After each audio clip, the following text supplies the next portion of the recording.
7 sebab mengapa musibah datang bertubi-tubi. Yang pertama, karena banyaknya maksiat.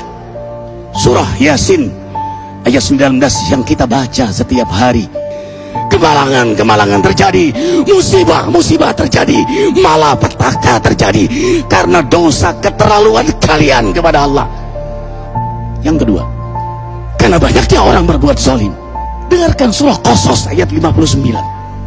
Kami tidak akan menghancurkan satu daerah kecuali para penduduknya banyak berbuat zalim. Anak durhaka pada orang tua, istri yang berani kepada suaminya, perampok, pembunuhan di mana-mana. Ini mengundang bala bencana. Yang ketiga, mengundang bala bencana karena kelakuan tangan-tangan manusia. Rum 41.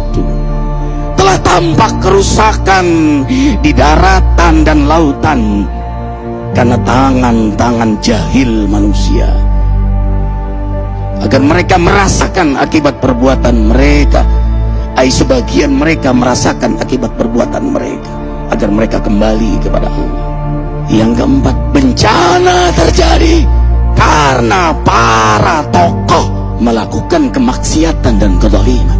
Dengarkan dengan iman, wahai penduduk Indonesia yang mulia, bila kami ingin menghancurkan suatu negeri, kami perintahkan para tokohnya untuk taat kepada Allah, tapi mereka maksiat, tapi mereka berbuat zalim, tapi mereka khianat kepadaku dan kepada makhlukku.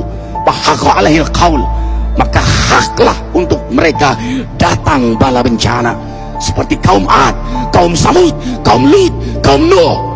Kami hancurkan sehancur-hancurnya. Siapa tokoh itu? Para pemimpin kita yang sumpah Al-Quran di kepalanya, demi Allah tidak korupsi. Lalu korupsi. Siapa lagi? Hartawan, orang-orang kaya yang dengan harta berpoya-poya, sombong, maksiat dengan kekayaannya di tengah orang yang banyak menderita. Siapa lagi? Ulama yang menjual ayat-ayat Allah dengan murah. Subhanallah. Yang kelima, mengapa bala bencana terjadi? Karena orang-orang soleh, orang-orang baik diam melihat kemaksiatan dan kemungkaran. Surah Al-Anfal ayat 25. Takutlah kalian dengan musibah yang tidak hanya menimpa orang yang maksiat, orang yang berbuat zalim, tapi juga kalian orang-orang soleh. Maka masa bodoh dengan kemaksiatan bukanlah sikap seorang mukmin. Amar ma'ruf nahi munkar adalah amal cerdas. Yang keenam, justru karena rahmat Allah, karena peringatan yang Allah hadirkan agar hadir mahkamah kesadaran kita. Ikhwah, dengarkan dengan iman surah Al-Baqarah ayat 155, 156, 157. Kami pasti uji kalian dengan sesuatu yang buat kalian takut lapar, takut miskin, takut kematian. Tapi kabarkan berita gembira bagi hamba Allah yang sabar dari semua ujiannya, yang mereka berkata, sesungguhnya kami milik Allah dan sesungguhnya kami akan kembali kepada Allah. Yang terakhir, yang ketujuh, ada yang nanya, bagaimana yang maksiat yang selamat? Tenang-tenang saja. Yang berbuat zalim malah sukses.